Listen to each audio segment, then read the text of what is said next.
Typhoon Vision, July 26 of 2024.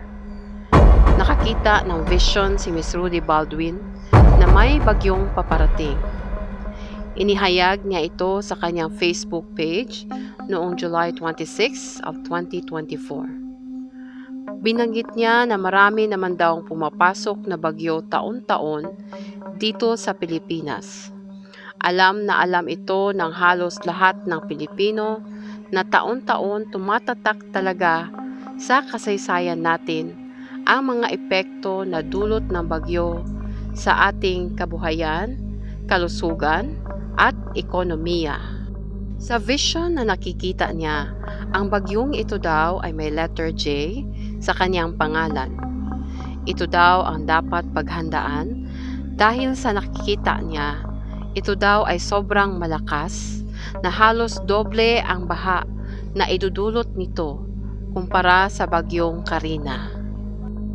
Huwag tayong magsisihan dahil ang lahat ay nangyari na, kaya move on na lamang at gawin kung ano ang nararapat upang maibsan o maiwasan ang sobrang taas na baha. Alam din natin na ang ibang kapwa Pilipino natin ay kulang talaga sa disiplina sa pagtapon ng basura. Dapat itong itapon sa tamang paraan at tamang pagsegregate ng mga basura. Huwag natin hanapin ang sisi sa ibang tao o kahit kanino paman. Hindi na po tayo mga batang paslit na sa bawat pagtapon natin ng basura ay may mga taong tagadakot sa mga kinakalat natin. Magkaroon tayo ng disiplina sa sarili. Huwag po natin hayaan na matapon ang basura na kung saan-saan lamang dahil sa pagpasok ng bagyong letter J sa umpisa. Akala natin ito ay lilihis lang at akala din natin ito ay mahina lamang.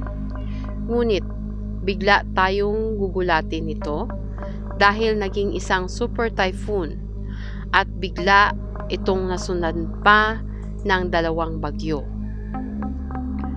Sa vision ni Miss Rudy ay pinapaalala lamang ng Diyos sa atin na huwag tayong pakampante dahil sa buong akala natin di natin danasin ang ganitong baha kagaya ng bagyong Karina. Ito ay isang paalala na kung anuman ang ginawa natin sa kalikasan na pagmamay-ari ng Diyos, ang pag-abuso natin, ang pagputol ng mga kahoy na hindi or na dapat pinalitan ng bagong tanim na kahoy, ang pagmimina, ang paghuhuli ng mga hayop na hindi dapat hinuhuli at kinakain, ang paggamit ng dinamita at marami pang iba. Ang lahat ng ating dinanas ay ibinalik lamang sa atin at walang dapat na sinuman ang sisihin kundi ang mga sarili natin. Disiplina lamang po at huwag ninyo itong ikagalit dahil iyan ay katotohanan.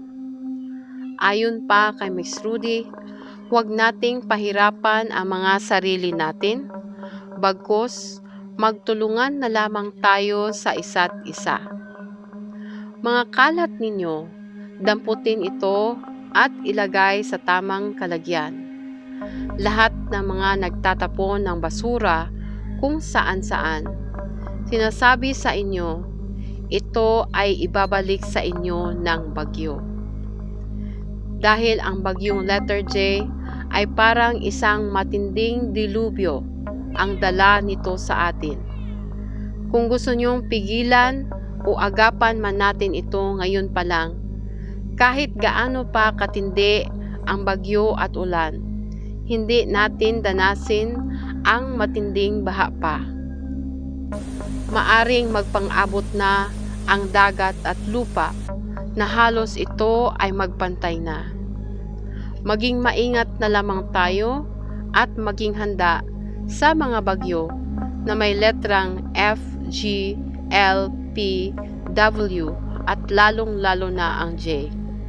Ito ang mga bagyo na may kalakasan kumpara sa ibang bagyo na dumaan na sa atin. Kahit na ano pang bagyo ang darating, dapat tayong manalangin dahil sa Diyos Ama ay wala pong imposible. May isang bagyo na nasabak o nasabayan ng paghimutok ng isang bulkan. Bumagyo at pumutok ang bulkan. Isipin niyo na lamang ito. Lagi niyo pong pakatandaan na kahit kailanman ay hindi ito pananakot.